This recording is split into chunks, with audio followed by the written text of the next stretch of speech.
चलिए इस वीडियो में हम आपको पोषक पदार्थ के बारे में बताते हैं। पोषक पदार्थ क्या होता है समझिएगा। तो पोषक पदार्थ जो होते हैं ना, वो ऐसे पदार्थ जो जीवों में विभिन्न प्रकार के जैविक कार्यों के संचालन एवं संपादन के लिए आवश्यक होता है, पोषक पदार्थ कहलाता है। तो ये पोषक पदार्थ क्या होता है? हमारा जो बॉडी है,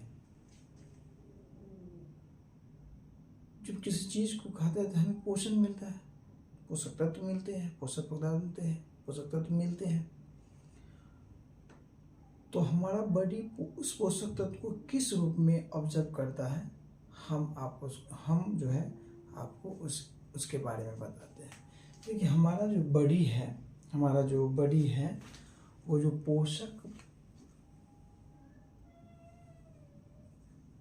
पदार्थ है वो किस रूप में ग्रहण करता है। यहाँ देखिए हमारा जो बॉडी कार्बोहाइड्रेट, वसा, प्रोटीन, विटामिन, खनिज, जल, न्यूक्लिक अम्ल, इस रूप में हमारा बॉडी पोषक तत्वों को ऑब्जर्वेशन करता है। समझे?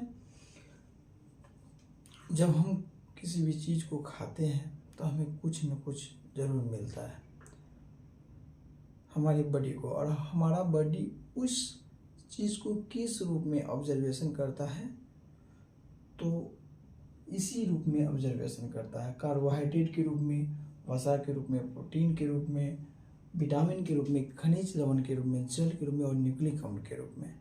तो चलिए हम इसके बारे में समझते हैं। सबसे पहले हम आपको बताएंगे कार्बोहाइड्रेट के बारे में कि कार्बोहाइड्रेट क्या होता है।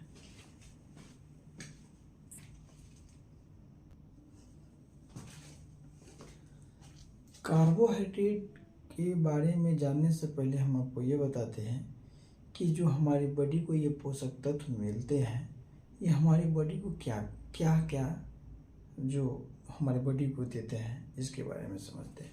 सबसे पहले तो ये कार्बोहाइड्रेट जो है हमारी बॉडी को एनर्जी प्रदान करता है, इंस्टेंट एनर्जी, तुरंत एनर्जी देता है। जैसे कि आपको एथलीट लोग हैं, क्रिकेटर हो या रनर हो, तो उसको तुरंत एनर्जी के लिए हम लोग कार्बोहाइड्रेट को देते हैं, यानी कि ये ऊर्जा प्रदान करता है, एनर्जी को प्रोड्यूस करता है। चलिए इसके बाद है वसा। वसा भी जो है हमारी ऊर्जा को ही प्रोड्यूस करता है, ऊर्जाएं देता है। प्रोटीन, ये प्रोटीन का क्या कार्य है? प्रोटीन हमारे बॉडी को ग्रोथ करता है, हमारे शरीर को ग्रोथ करता है, एवं शरीर में जो टूटे फूटे अंग है उसको मरम्मत करने का कार्य करता है हमारा प्रोटीन। ठीक है। उसके बाद विटामिन हो गया, खनिज लवण हो गया, जल हो गया। ये तीनों चीज़ें हैं वो पचाई क्रियाओं में नियंत्रण करता है। जो मेटाबॉलिज्म का क्रिया होती है, एक्टिविटीज होता है, उन्हें नियंत्रण करने का कार्य करता है। न्यूक्लिक अम्ल क्या होता है? न्यूक्लिक अम्ल जो होता है हमारे आनुवांशिक गुण है, हमारे आनुवांशिक गुणों को जो है ना एक पीढ़ी से दूसरी पीढ़ी में भेजता है, एक पीढ़ी से दूसरी पीढ़ी में। जैसे हमारे माता पिता का जो आनुवांशिक डीएनए है वो उनके माता पिता का जो है ना डीएनए बच्चों के डीएनए में मिलता है, यानी कि आनुवांशिक गुण कुछ न कुछ मिलता है, उसको हम लोग कहते हैं न्यूक्लिक अम्ल जो है हमारे आनुवांशिक गुणों को एक पीढ़ी से दूसरे पीढ़ी में बताते हैं। अब हम आपको इसके बारे में, कार्बोहाइड्रेट के बारे में बताते हैं। कार्बोहाइड्रेट के बारे में समझिए।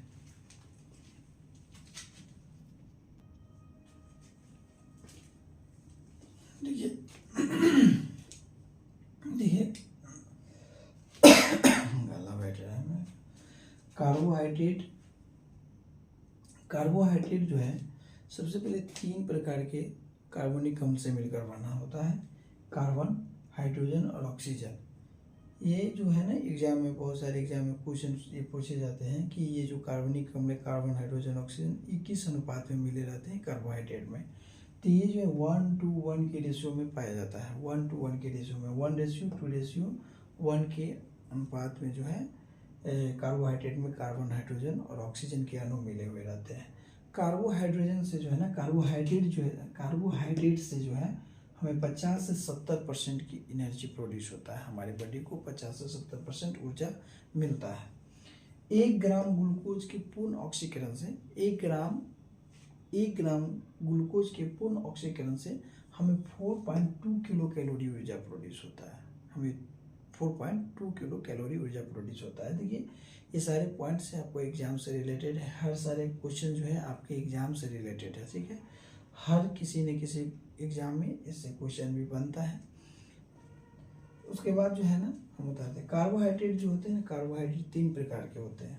कार्बोहाइड्रेट जो है 3 प्रकार के होते हैं। कितने प्रकार के होते हैं? 3 प्रकार के होते हैं। कार्बोहाइड्रेट 3 प्रकार के होते हैं। पहला होता है मोनोसेक्राइड, दूसरा होता है डाइसेक्राइड और तीसरा होता है पॉलीसेक्राइड। पहला होता है मोनोसेक्राइड, दूसरा होता है डाइसेक्राइड और तीसरा होता है पॉलीसेक्राइड। तो मोनोसेक्राइड जो होते हैं ये कार्बोहाइड्रेट की सरल अवस्था को मोनोसेक्राइड कहते हैं। कार्बोहाइड्रेट की सरल अवस्था को मोनोसेक्राइड कहते हैं। इसके कुछ उदाहरण हैं जैसे ग्लूकोज, गैलेक्टोज, मैनोज, ट्राइओज और फ्रुक्टोज। ये सब मोनोसेक्राइड के उदाहरण हैं जो कार्बोहाइड्रेट के सरल रूप में ही रहता है, सरल अवस्था में रहता है। दूसरा है डाइसेक्राइड। डाइसेक्राइड क्या होता है? डाइसेक्राइड जो होते हैं ये समान या भिन्न, मोनोसेक्राइड के समान या भिन्न 2 अणुओं से मिलकर बने होते हैं। मोनोसेक्राइड के 2 अणुओं से मिलकर बना होता है डाइसेक्राइड। जैसे देखिए ग्लूकोज प्लस फ्रुक्टोज, ग्लूकोज और फ्रुक्टोज दोनों मिलकर के सुक्रोज का तैयार होता है, जबकि सुक्रोज डाइसेक्राइड है और ग्लूकोज और फ्रुक्टोज जो है, देखिए ग्लूकोज और फ्रुक्टोज मोनोसेक्राइड है। तो दोनों अणु हैं मोनोसेक्राइड के, दोनों आपस में जुड़ करके सुक्रोज डाइसेक्राइड का निर्माण करता है। ग्लूकोज प्लस ग्लूकोज, ग्लूकोज और ग्लूकोज दोनों जुड़ करके माल्टोज का निर्माण करता है। Glucose plus galactose, glucose plus galactose मिलकर लैक्टोज का निर्माण करता है। तो ये सारे सुक्रोज, माल्टोज और लैक्टोज ये डाइसेक्राइड के अणु हो गया। अब आया तीसरा आपका पॉलीसेक्राइड। पॉलीसेक्राइड क्या होता है? तो पॉलीसेक्राइड जो होता है मोनोसेक्राइड के कई अणुओं से मिलकर बना होता है और ये जो है ना अघुलनशील होता है। और ये जो होता है ये कहाँ होता है? अर्धोपोडा के बाह्य कंकाल और सेलुलोज में ये पॉलीसेक्राइड पाया जाता है। इसके कुछ उदाहरण हैं जैसे स्टार्च, ग्लाइकोजन और काइटिन। ये इससे क्वेश्चन बहुत तरीके से बनते हैं, जैसे पूछ दे पॉलीसेक्राइड इनमें से कौन सी अणु जो है पॉलीसेक्राइड है, तो स्टार्च और ये सारे ऑप्शन दिए रहेंगे। ये सारे ऑप्शन दे करके स्टार्च या ग्लाइकोजन या काइटिन दिया रहेगा, तो आपको स्टार्च या ग्लाइकोजन या काइटिन में से आपको मारना है। स्टार्च और ग्लाइकोजन और काइटिन जो पॉलीसेक्राइड का एक एग्जाम्पल है। अब चलिए हम इसका कार्य के बारे में बताते हैं, कार्बोहाइड्रेट का क्या कार्य होता है। तो कार्बोहाइड्रेट जो है ऊर्जा प्रदान करता है, हमें तुरंत एनर्जी प्रोड्यूस करता है। क्या करता है? तुरंत एनर्जी प्रोड्यूस करता है। भोजन संचय का भी काम करता है, विटामिन सी का भी निर्माण करने में ये निर्माण करता है और न्यूक्लिक अम्ल को भी निर्माण करता है। उसके बाद जंतुओं के बाह्य कंकाल को भी ये कार्बोहाइड्रेट निर्माण करता है। अब उसके बाद हम बता दें कि इसका स्रोत है, मतलब स्रोत जो होता है, मतलब कि ये हमें कहाँ से मिलता है, कार्बोहाइड्रेट जो है प्रचुर मात्रा में कहाँ से मिलता है। तो कुछ इसके एग्जाम्पल है जैसे चावल है, गेहूँ है, बजरा है, मक्का है, आलू है, शकरकंद है, सलजम है, यानी कि राइस, व्हीट, बजरा, मैज, ये पोटैटो, ये सब जो है कार्बोहाइड्रेट के मुख्य स्रोत है। यहाँ से हमें कार्बोहाइड्रेट मिलता है। इसके बारे में हम आपको अब इसके बाद जो है हम प्रोटीन के बारे में बताते हैं। प्रोटीन, वसा, विटामिन के बारे में पहले हमने वीडियो में बता चुके हैं। खनिज, लवणजात और न्यूक्लिक अम्ल के बारे में भी हम बताएंगे। अब इसके बाद हम प्रोटीन के बारे में बताएंगे। प्रोटीन